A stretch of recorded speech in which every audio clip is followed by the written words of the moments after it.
Hello everybody, thanks for coming back to Stamping School. This morning I saw this great card technique on my friend Meg Lovin's Facebook page. And she made this, let me see if I hold it close so you can see it. It's vanilla on vanilla, so it's hard to see, but there's this paper weaving technique here. And she made this great autumn card with it, and I thought, oh, that looks so fun. She called it lattice weaving because the strips sort of weave into each other. And you can go watch her video at lovinstamps.com. I'll put the link down there so you can find it easily if you want to see how she did this fall card. But so I wanted to try it. And of course, you know, if I have to make things more complicated, I usually do. But I really had fun playing around with it, and I hope you give it a try. So this was the first one that I did using that. And you can see, you know, they're not glued down. You can stick your finger under there. They're woven through. This foil was a little bit trickier to work with because it's stiff, but I do like how it came out. And then I was playing around with different papers because this one almost seems to disappear in the background. Now, when Meg did hers, you know, she embossed this panel back here, vanilla embossing with a embossing folder, and then put that on top. So I imagine in person, it really stands out. But choosing the right paper is important. So, for instance, this one I tried, and you can tell the lattice just totally took it over. Like, you can't even tell what's back there. It looks terrible. Now, this one I did, and I just added the strips across in 1/4 inch pieces, but this is the adhesive back paper. So the gold sort of helped it come through a little bit better. See the difference between the green and the gold? This looks like prison. This looks pretty. But this you can't stick your fingers under, and you don't weave it. You just sort of lay them all on top of each other. Now there's a little trick to getting these spaced nicely. You could do it just by eye if you want to. What I did is I brought in some grid paper, and the bottom layer is 4 by 5 1/4, and that's going to go on the card. I do take a little bit of tape and just hold it down so it doesn't move around. Then to space things out, this is what I did. So you could just lay them down and guess where they go, right? You don't have to be so fussy about it. You could just do this and weave them all in and out, and you could do that. When I tried that, things were off a little bit for me, so I came up with this little system here. And once you have this placemat with your grid paper on it, then it's just a matter of laying it down every time. I did one little square, skip 2, and then 1, skip 2, and then 1. This is going to make sense in a minute. Skip 2, 1, skip 2, 1. These are 1/4 inches apart, our grid paper. Okay, now same thing on the bottom. Right here, I'm lining it up with my paper, okay? Skip 2, square, skip 2, square, skip 2, square. And here I just keep going. So basically what it is every inch, okay? Now I could just keep this little template and I can just use it over and over again. Now the next thing I want to do is I wanted to lay these down, but sometimes having a little glue on there is helpful. Now you could put a little glue here if you find like it's going all over the place. Now on Meg's card, it looks like hers are at least 1/2 inch, if not 3/4. They're quite thick. If I went that thick on this paper because it's more delicate, it's going to disappear. Okay. So I did 1/4 inch, and they need to be at least 7 inches because they're going diagonally. Oh, and I did forget to mention that Meg said she learned this technique from one of her team members, Linda Yearsley, I think it was. So wherever it came from, it's great, and thank you to whoever thought of it. Here's my little template. Now I'm starting with this one in the corner. It touches here and it goes down to this one. You would think that you would go corner to corner, right? That's what I thought at first too. No, look what happens if you do that. It all starts out fine. It's all fun and games until you add the next one, And then it's like a whole other pattern happening, right? Now I've got like, I'm gonna have like a starbursty thing happening, so that doesn't work. Now for me, I like to add just a little bit of glue up, tape up here. Just enough to tack it down a little bit, because we're gonna be doing a little weaving with these and it works better. So here we go. Top corner down to this one right here. Other corner down to this next one right here. Don't worry how it looks right now. It's gonna all make sense. Then the next one here, and it crosses over. So this one went under and this one's going over, as long as there's an over and under happening. Now this one, I'm crossing over the top, but I need to go under this bottom one. Make it weave. And because we're gluing just the top and just sort of tacking it down, holds it down. And then you got a little bit of wiggle room here. There's no glue on the bottom one, so we can still kind of move things around. There are 6 pieces. Okay, so like this one is going to go under this one carefully. There. Slide that under. And that goes to this square, which goes to this square. It's making sense now? It's kind of looking a little better.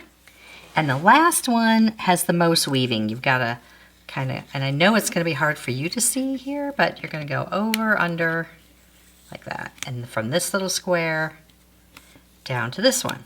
Don't worry about where the design is yet, because we haven't glued anything down yet to the paper. But just make sure that you like everything. Is it all up and down? And then, this is the tip that Meg said, and this is very true. You want to do this. Take some tape. I'm taking my washi tape and kind of getting some of the sticky off because I don't want to tear my paper. All right. You want to tack this down right here. You want that. Okay, and that's going to hold everything together while we move this out of the way. Yep, that's what we're doing. We're moving this out of the way and moving this paper out of the way. Now you could glue this down as you go if you want to, but I think part of the fun of this is that it's loose on the card. Now it's here. Let me move my little template here. It's right here. Kind of look at it and see if you like it. You can move this around as long as you got this tacked down well, and then figure out where you want it. You know, maybe you want it this way, and maybe you want, you know, this over a little bit. Maybe you don't want it centered, you know. You can move it anywhere you want it, but kind of get it exactly where you want it. And if you had it exactly where you wanted it, you don't have to pick it up and move it. But for me, it was off just a little bit. Okay. Now, flip it over. Add your glue on the back, and you're going to just flip these down. Anything that's in the way and off the side, we're going to trim. This paper, this is the distressed gold paper, and it is so easy to do instead of cardstock. After doing all of the foil and everything else, this is a dream. Okay, now see how those are poking out the side? You just need to trim those back a little bit. Are you going to make 100 of these for the holidays? No, probably not. I'm not. But it is fun. All right, same thing on this side. Now, at this point, you want to look at it and make sure before you tack it all down that you like it. The other thing that can happen is you pull too hard and then it's kind of bowed. So make sure that you don't do that. Okay, because make sure you got enough, and you're gonna know, you're gonna do it one time and it's gonna bow, and then you'll be like, ah, that's what she means. And that goes around, see? Trim off these little edges so they don't show. See how it's kind of bowed a little bit? Just kind of, this distressed paper is great for this. Now I did try vellum, and vellum disappeared. You couldn't even see it on here. I even did it in 1/2-inch pieces. I did 3/4-inch pieces. It disappeared. It was no good. I think this would be really pretty for just a garden trellis card. It doesn't even have to be for the holidays. It's kind of pretty. Now, whichever way you think this is going to go, and we glue it down. Now you want to make sure you glue down the corners really well. I'm putting this on Early Espresso. I like this one. I like it, see? Now, to decorate this, I'll show you what I did on this one with this ornament. I used this sentiment right here, Joy to You, which is nice big ones, and this die right here. So this is one of the die sets in the catalog called Handcrafted Elements. This is as far as I've got in using it. I pulled off one thing, but these are standalone dies, and they're actually kind of pretty. I really like the ornament. Using a sample in the catalog, in this holiday catalog, I was using this sample right here as my inspiration for that ornament. It's on page 21. And my first thing I did with this is duplicate this card a little bit. I changed it up just a touch, just sort of made it stand out a little bit more. I just cut some strips. This is Lost Lagoon as the base, and then Pool Party and some of that Dazzle paper in strips. So 1/4 inch, 1/2 inch, and I just alternated those across. So it's similar to the card that they did, because I like the way they put that ornament right between that sentiment. If you want me to do a video on this one, let me know.